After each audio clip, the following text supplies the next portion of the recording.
Things are getting really hot and heavy here at Spirit Fest USA in Dulles Expo Center in Chantilly, Virginia. We are breaking in once again because things are getting really hot and heavy. We now have Vanessa Enceloni. Yes? Yes. Yes, got it right. From the Spirit Society of Virginia. We had to break in. Once we found her, we got to talk to her. Absolutely. Because this is incredible. So many questions. Yes. Okay, so let's start from the very, very beginning. All right. What is the Spirit Society of Virginia? Spiritist. Sorry, Spiritist Society of Virginia. Yes. Spiritist Society of Virginia is like a spiritual center where we study about our immortality, reincarnation, mediumship. We teach children, teens, adults. We do outreach programs. We do charitable actions as well.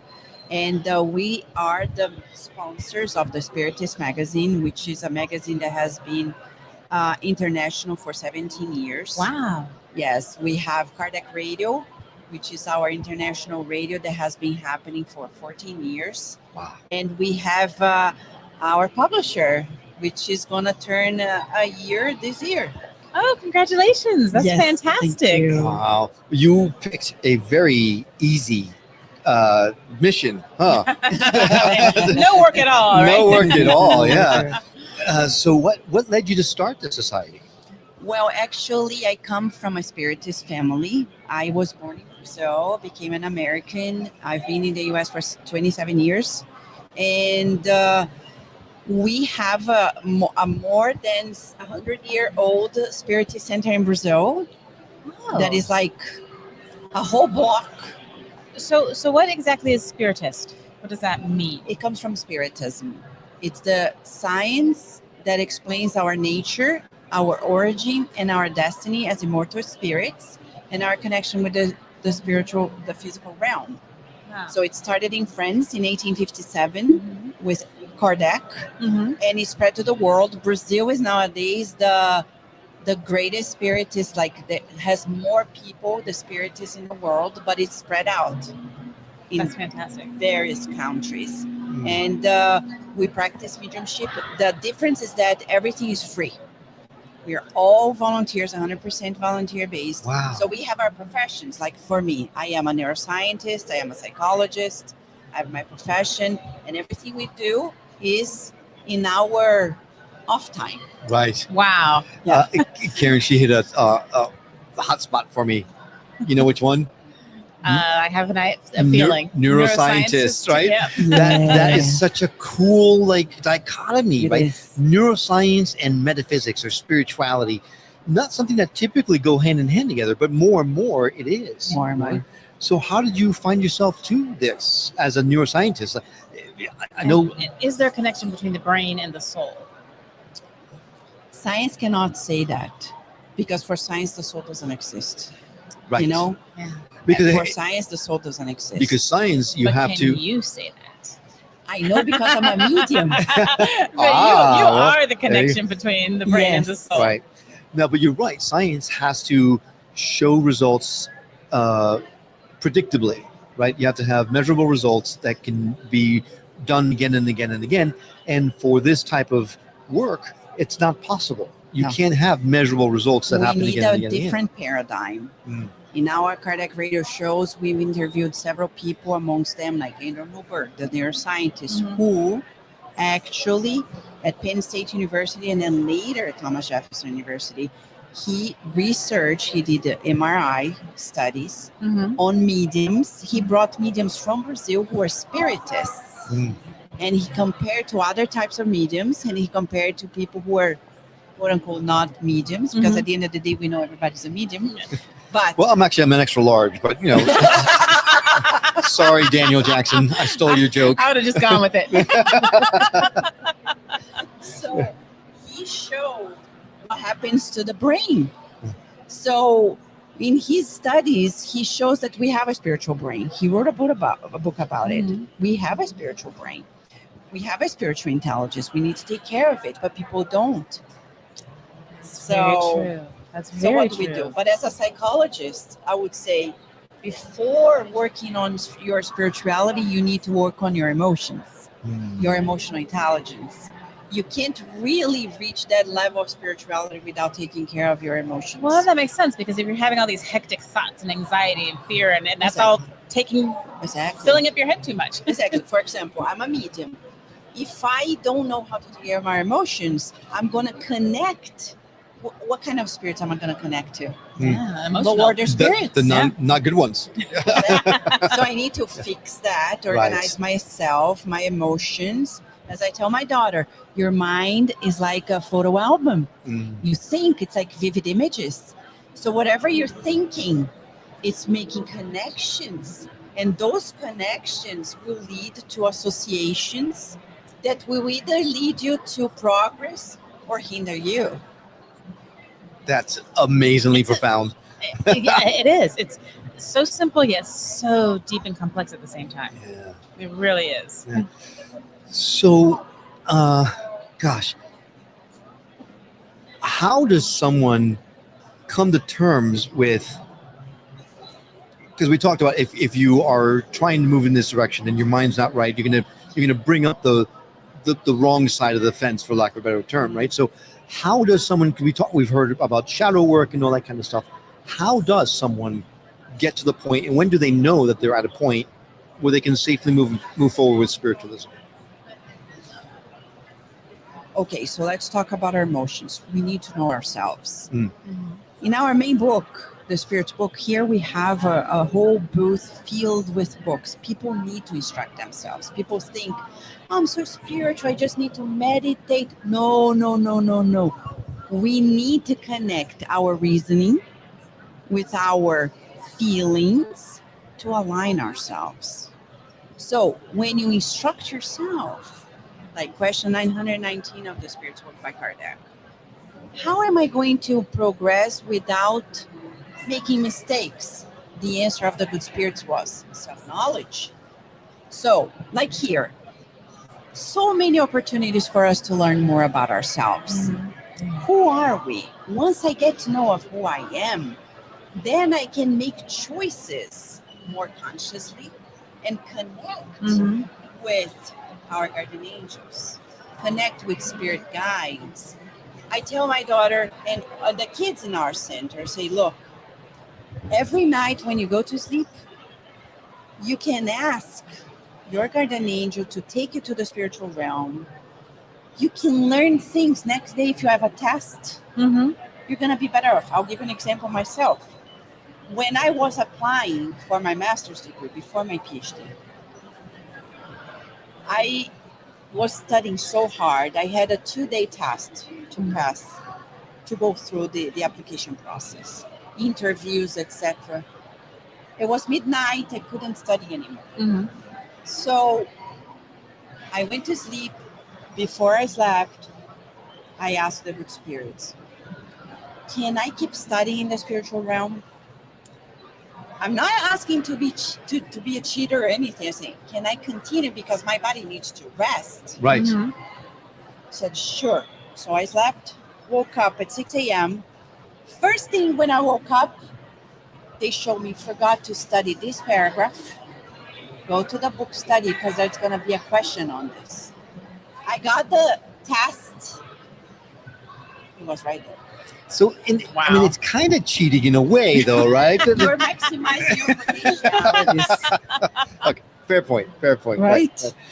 So you've got a bunch of magazines in your lap. So I got to call them out because So here's the they're Spiritus gorgeous magazine, and we have special articles, especially one about mediumship in the genes from a group of psychiatrists who showed firsthand how we have specific genes expressing our ability as mediums. So they researched on people who are mediums and who are not so-called mediums. They did the whole study, and they showed in our mRNA studies that there are some genes that are specifically lighting up for people who are mediums. Wow. So then what you're saying is that you're either a medium or you're not, because it's in your genes. The get-go. You're a medium as you're born. There's no such thing. I became a medium. No, Right. You didn't know you were, but you were. But you're saying that that's in everyone's DNA. Yeah. In everyone's Wow. DNA. Yeah. And Kardec said that in 1861 when he published the Medium's book. Huh. He said, it's an organic thing. Mediumship is in the body. So if you're a medium, your daughter potentially may be a medium. So that brings me to the question. You said you teach children. Yes. And you do outreaches. And I opened this to what I think I needed to see. And it was teens. Yes. Does it say teens write advice messages to Pontius Pilate? and we have a teen. I can tell you what they're saying. Don't do it, Pontius. Don't do it. I know, right? And actually they said, you have...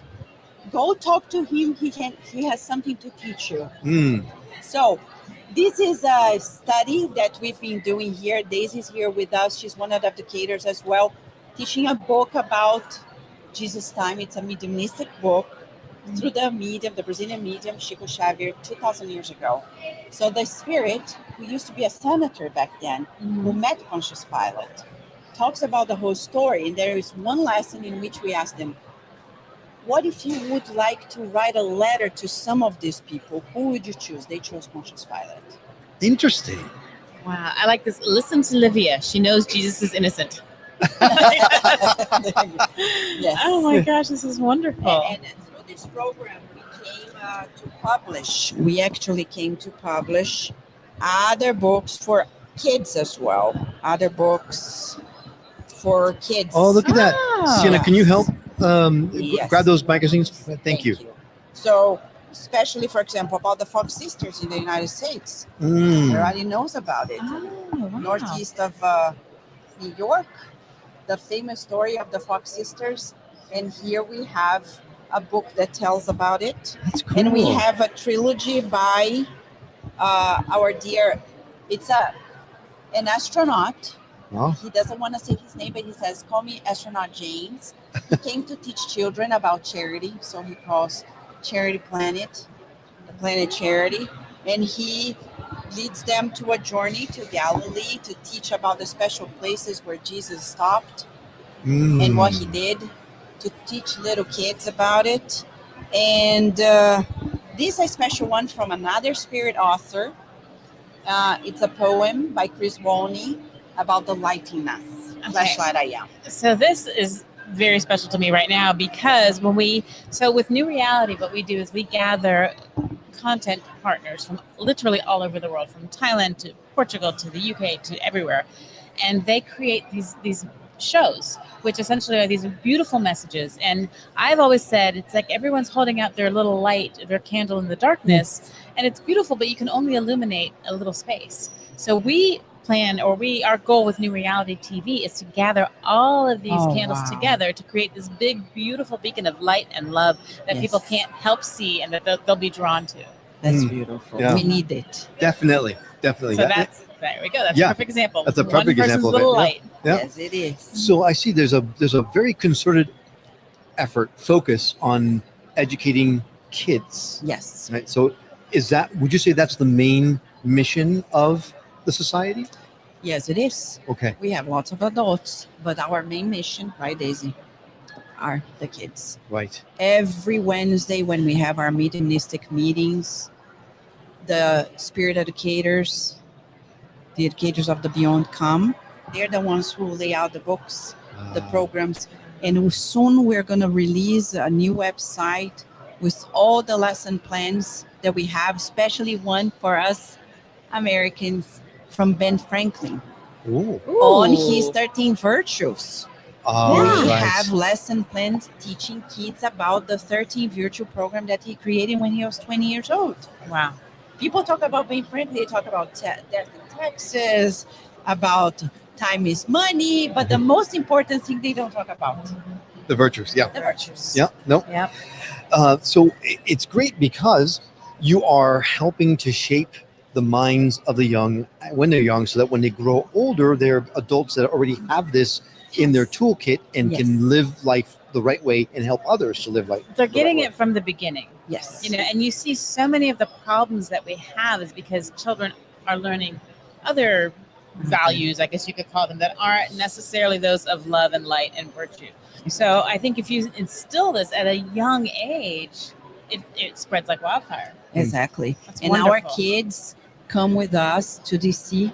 We have a special license. We are the only organization who has a license in DC to do outreach programs for the beggars and the homeless in the Franklin Park and the McPherson Square.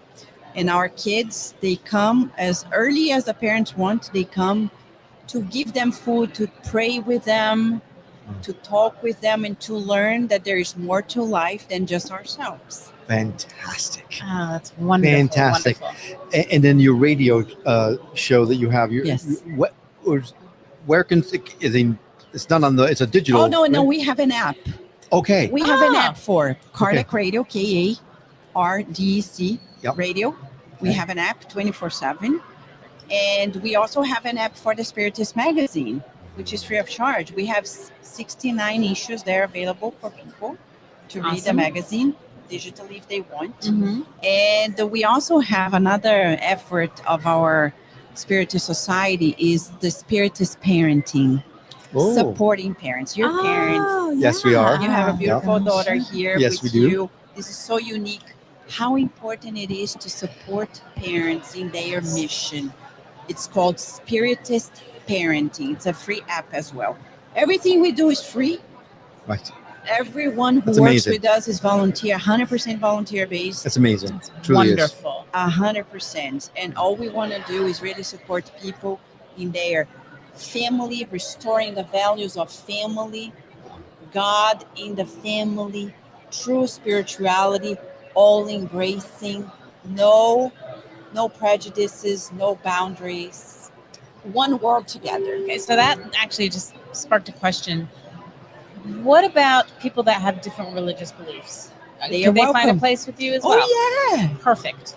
Yes. Perfect. Actually, the effort we started in DC more than 12 years ago started in our partnership with the Essenes in Bethesda. Wow. Wow. Yes.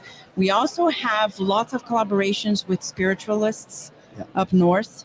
And when we founded the Spiritist out of Baltimore 27 years ago, Mhm. before I came to Virginia, and it's still there, the Spiritist out of Baltimore, we have lots of collaborations with Jewish friends like Zohara Meyerhoff Mhm. in Baltimore, Maryland. She is one of our strongest supporters. And ministers from Unity churches and other churches as well. So we welcome everyone. And I love that so much. And places like Spirit Fest, where you have all of these different people, I Yes. think it's so important to know that you can be Christian, you can be Jewish, you can be whatever. And this space is not exclusive. We welcome everybody. And I think ultimately we've had some of our content partners say that they've worked with people. And one woman in particular said she worked with a Muslim Oh, wow. gentleman who was he had to do it for work. She was helping a corporate group setting, and he did not want to be involved. But at the end of their week, he came up to her and said, "You have made me a better Muslim, Yes. or I can practice, my religion more wholly because of you." And that's what I love about this. Yes. It just helps you to be better. Whatever you are, whoever you are, this environment, this atmosphere helps you to be better. I agree with you. Yeah. It feels so good to be here. And we are at a critical time on earth in which we're making good choices. The choice to be tolerant, understanding, together. That's the only choice we have to really move forward. Hey, thank you so much for what you're doing. It's such an important mission. Thank you. Really appreciate it. We have a wonderful group. Yeah. Wonderful I mean, knowing that it's all free and everyone's a volunteer says a lot. Says a lot. Yes. So Yes. thank you for what you're doing. Thank you. you for what you're doing. Yes. And my express gratitude to everyone involved with the Thank society, you. because that's an amazing thing that you're doing. So thank you. Thank you. And I think you need to be part of this. You got to come, meet them, look at their booth, and really dive into the society, because what little we saw of it, we were blown away. We're going to spend at least 2 hours pouring over some of their books, right? So Yeah. this is a place you want to be. Yep. Spirit Fest USA, Dulles Expo Center here in Chantilly, Virginia. Don't walk, run. Come here. We're here all day today and all day tomorrow as well. We would love to meet you. We'd love to see you, but most of all, we'd love for you to be here to celebrate everything that she was just saying. Be a part of that movement. So much fun, so much to look at, to learn, some great shopping. And I do, you have these beautiful magazines, but I just had to show you. We have one too. Yay! So we are the Skeptic, the Skeptic Metaphysicians. But if someone wanted to get involved with society, is there a way for them to get involved with you? Well, they can contact us at either Kardec Radio, the Spiritist Magazine, or the Spirit Side of Virginia, and contact us, and we go from there. And what is your website? ssvirginia.org. ssvirginia.org. You heard it here first. All right. Thank you so much for joining us again. And you're watching this on newrealitytv.com. We now return you to the regularly scheduled program already in progress.